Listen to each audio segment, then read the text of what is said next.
આજની થાળી છે સાંજની થાળી। મારી થાળી ઉપરથી તમને આઈડિયા મળશે કે તમારે બપોરે, રાત્રે, સવારે જમવામાં શું બનાવવું। આજે બહુ બધું જમવાનું છે।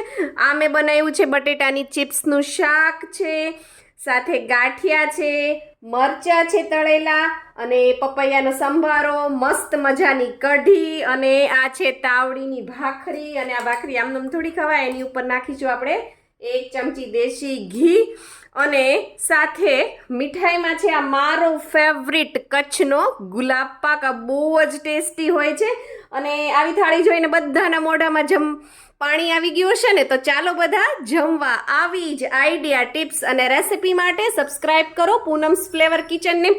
મારી ચેનલ ઉપર તમને ખાલી કુકિંગની થાળી જ નહીં, રેસિપીઝ જોવા મળશે, તમને beauty tips, hair mask, face mask, અને બહુ બધી ટિપ્સ, આઈડિયા બધું જ જોવા મળશે। તો જલ્દીથી એક લાઈક અને એક સબસ્ક્રાઇબ કરતા જાજો। થેન્ક યુ, આવજો।